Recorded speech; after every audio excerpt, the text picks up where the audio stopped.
Shall we play, Doctor? This way, sir. Welcome to WatchMojo, and today we're counting down our picks for the top 20 hilarious hidden jokes in the MCU. Tony, so generous, so much money, wow! Out of curiosity, will any portion of that grant be made available to faculty? Quick announcement for two of Greendale's finest.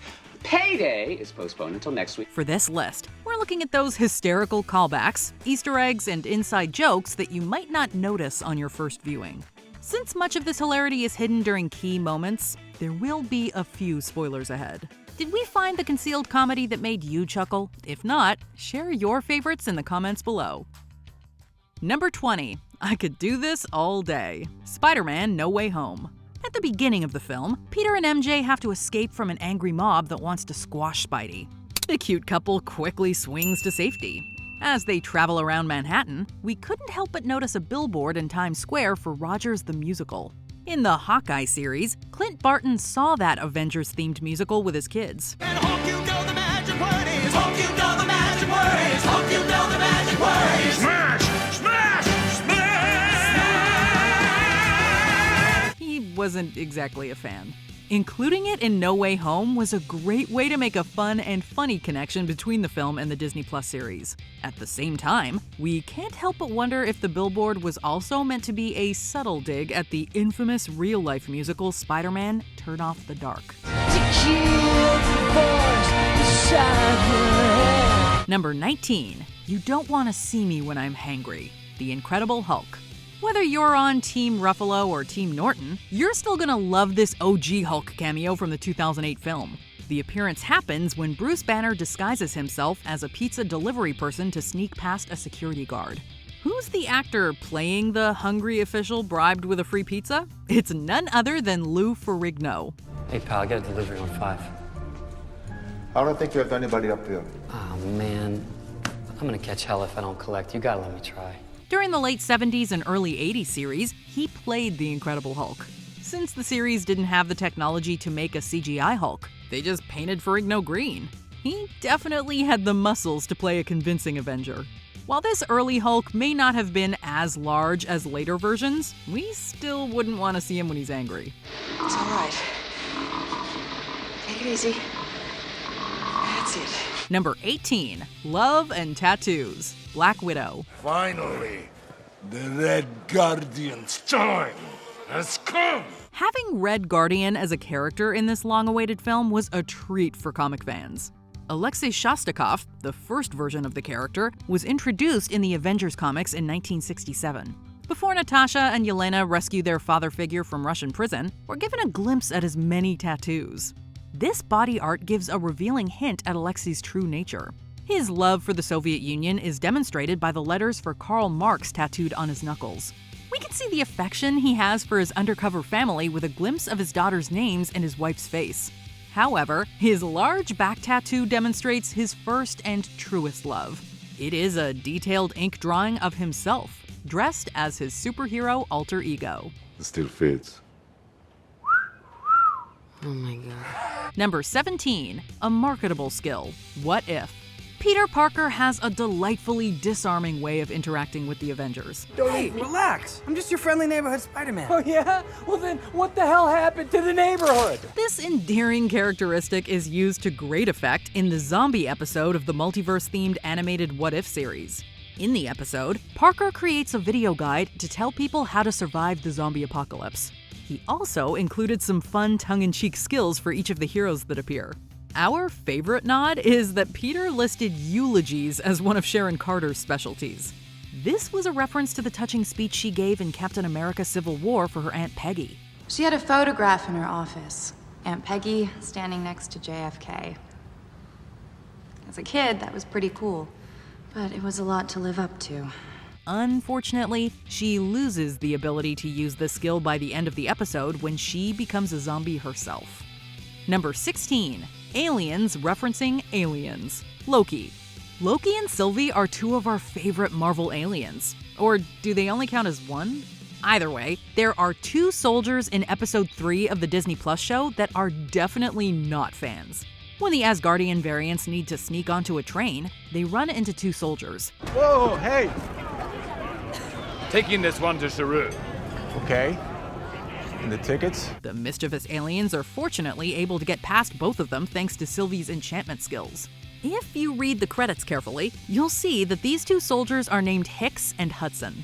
This duo shares a name with two characters who had a strong dislike for aliens in the Aliens franchise. Sir.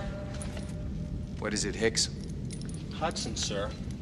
He's Hicks. Loki and Sylvie are pretty lucky they got such mild-mannered variants of this formidable duo.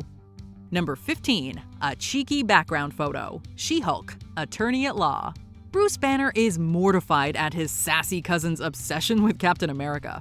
In She-Hulk's first episode, Jennifer Walters regales him with her well-thought-out theory concerning Steve's love life. Steve Rogers did so much for his country and he never got to experience sex. Did you see that ass? Like, that ass did not deserve to die a virgin. After this scene, we see that her interest is not just academic. Her phone background features a close-up of Captain America's patriotic posterior. Let's remember that she is not the only one to have opinions on that particular subject. Mr. Rogers, I almost forgot that suit did nothing for your ass. No one asked you to look, Tony. It's ridiculous. I think you look great, Cap. As far as I'm concerned, that's America's ass. Tony Stark, Ant-Man, and Cap himself all took a moment to assess the situation. Additionally, you can spot some merch about Steve's best asset in Ms. Marvel. It seems like the entire MCU could admire Cap's body all day. Number 14, The Matrix is all around us. Ant-Man and the Wasp. In other words, the object in question would be both in and out of phase with multiple parallel realities. Lawrence Fishburne made his Marvel debut as Professor Bill Foster in Ant-Man and the Wasp. When Scott Lang and Hope Van Dyne seek help from Hank Pym's former colleague, they find him teaching a class in front of a chalkboard full of formulas.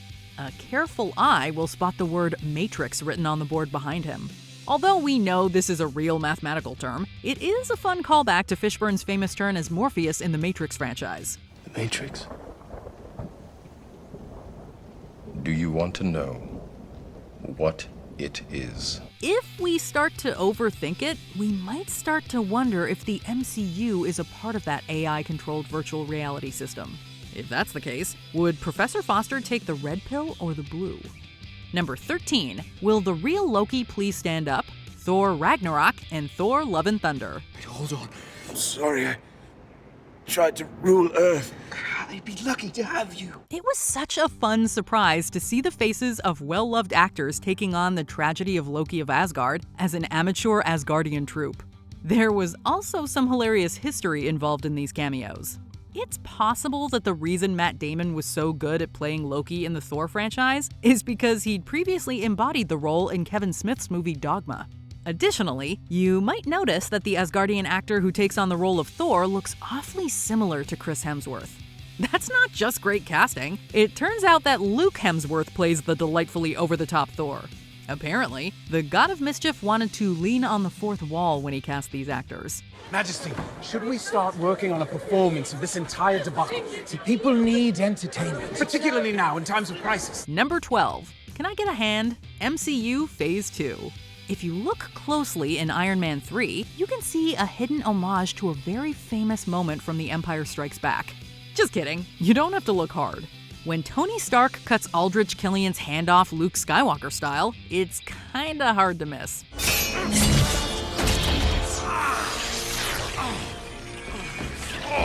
Yeah, you take a minute. It turns out that Kevin Feige, the producer of the MCU and president of Marvel Studios, is a huge fan of the Star Wars franchise. Although it didn't start out as intentional, they had so much fun with the first incident, they decided to sneak a hand amputation into every Phase 2 film. It's said that a joke stops being funny after it's repeated 3 times. But this is one case where we strongly disagree. Do I look like Iron Man? Stark is...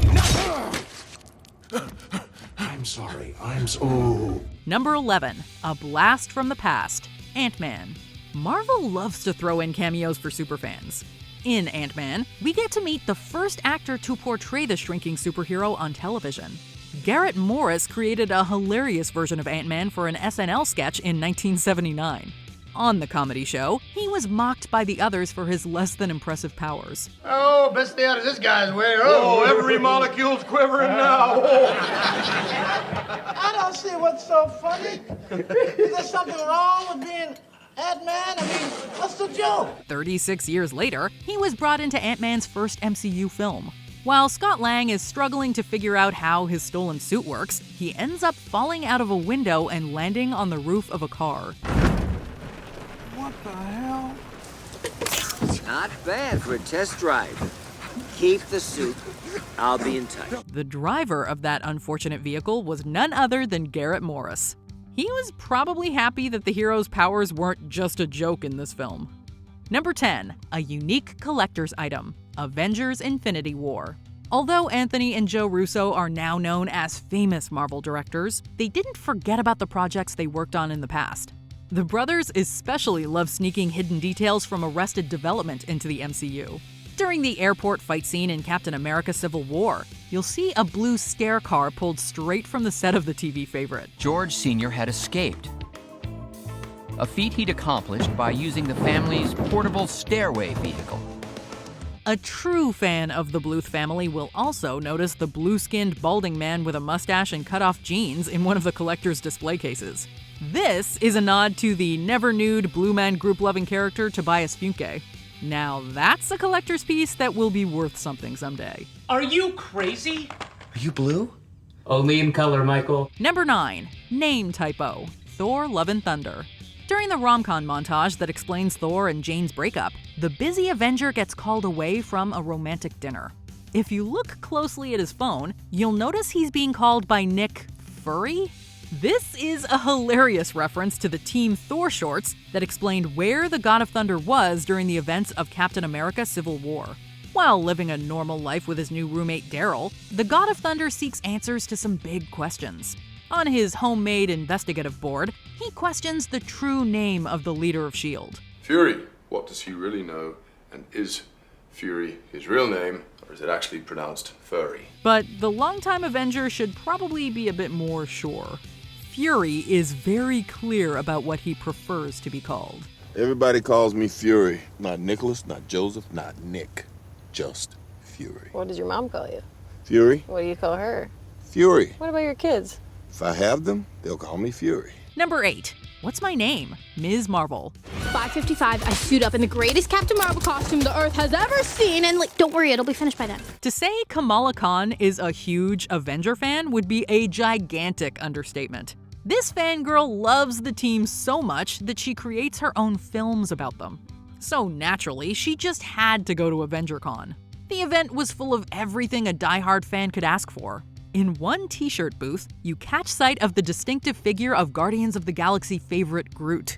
We were glad to see that this team member is getting the love and respect he deserves. Additionally, we chuckled when we saw the caption beneath his picture says Mr. Tree. Once again, Thor might be to blame for this name misunderstanding. Oh, by the way, this is a friend of mine, Tree. I am Groot! Number 7. Unexpected disclaimer, Guardians of the Galaxy Volume 1 and Guardians of the Galaxy Volume 2. Ever since Nick Fury paid Tony Stark a surprise visit at the end of Iron Man, the MCU has continued to reward moviegoers who stay until the end of the credits. Who the hell are you?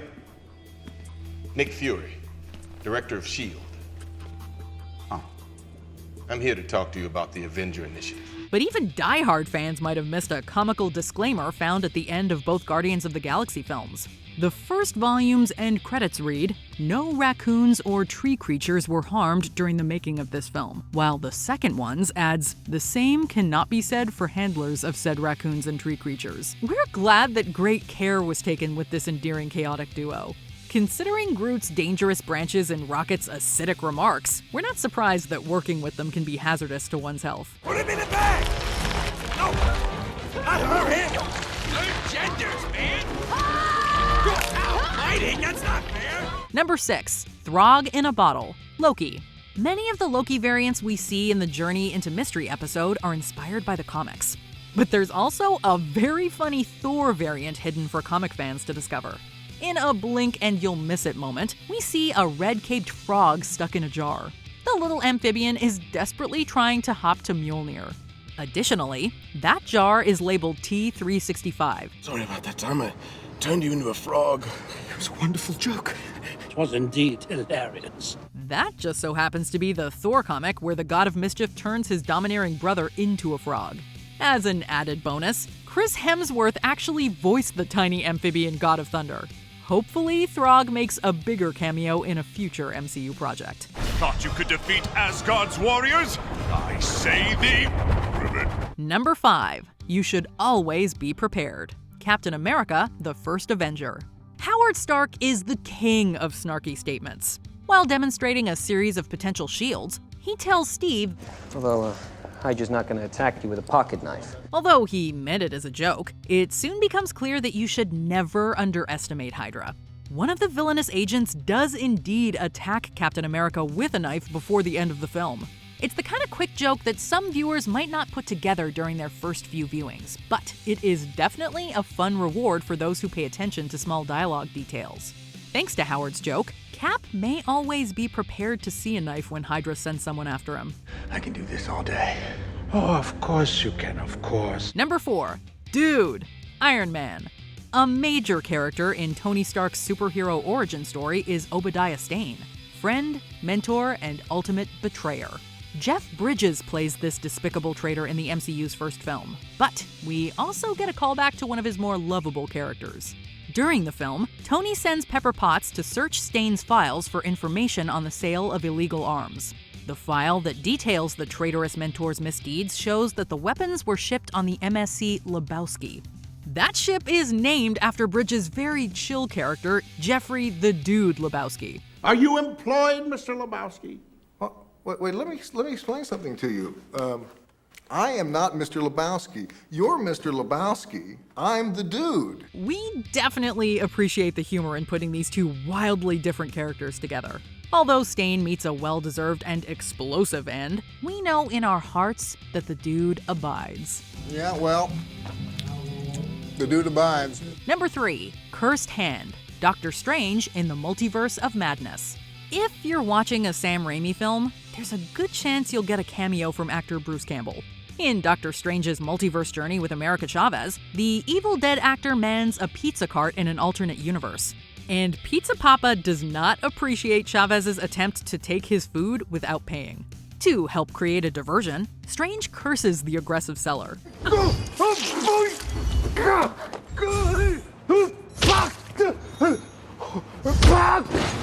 Come on, it's not permanent. As soon as the spell kicks in and Campbell starts punching himself, fans of Raimi's early work get the joke. This violence is a callback to the Evil Dead trilogy. Campbell's character Ash has a possessed hand that attacks him in the face. It's a cameo that delivers a double punch of humor. It's over! Number 2. Clickbait. She-Hulk, Attorney at Law. A seemingly innocent internet job hunt by recently fired Jennifer Walters reveals a treasure trove of hidden gems. A tab for Find Ant-Man at the top of the browser window suggests a Where's Waldo-style daily alternative to Wordle. When we read a headline about a man with metal claws getting into a bar fight, we can't help but think of a certain mutant brawler. Possibly the most amusing headline concerns a giant statue of a man sticking out of the ocean. When Cersei and the Eternals turn the celestial Tiamat into marble, they just left the cosmic being in the ocean. Marvel fans had wondered when someone would finally address the celestial in the room. Did the Eternals honestly think no one would notice? Remember when we talked about no more secrets? I have no more secrets, I promise. Before we continue, be sure to subscribe to our channel and ring the bell to get notified about our latest videos. You have the option to be notified for occasional videos or all of them. If you're on your phone, make sure you go into your settings and switch on notifications. Number 1. Rock, Paper, Scissors. Thor Ragnarok and Thor Love and Thunder. I'm made of rocks, as you can see, but don't let that intimidate you. You don't need to be afraid unless you're made of scissors. Just a little rock, paper, scissors joke for you. The third and fourth Thor movies set up one of the most elaborate rock, paper, scissors jokes in history. When we first meet the rocky alien Korg in Thor Ragnarok, he mentions a revolution that failed because he didn't print enough pamphlets. Paper beats rock. Oh, well, I tried to start a revolution but didn't print enough pamphlets, so hardly anyone turned up, except for my mum and her boyfriend, who I hate. As punishment, I was forced to be in here and become a gladiator. Later, Korg accidentally stomps his friend Meek, who has blades for hands. Rock beats scissors. In Love and Thunder, we get yet another play on this joke when we're introduced to a pantheon of gods. Korg points out his rock god, Ninny Nonny, sits on a throne of scissors. Look up there, guys. That's the Cronin god, Ninny of the Nonny. Hey, Ninny Nonny. Although Rock clearly dominates here, we're still waiting for Meek to get his chance to complete the scissors beats paper part of the joke. Oh, Meek's dead. Oh. Yeah, and I accidentally stomped on him on the bridge. I just felt so guilty. I've been carrying him around all day. Oh, Meek, you're alive! He's alive, guys. What was your question again, bro? Did you enjoy this video? Check out these other clips from WatchMojo, and be sure to subscribe and ring the bell to be notified about our latest videos.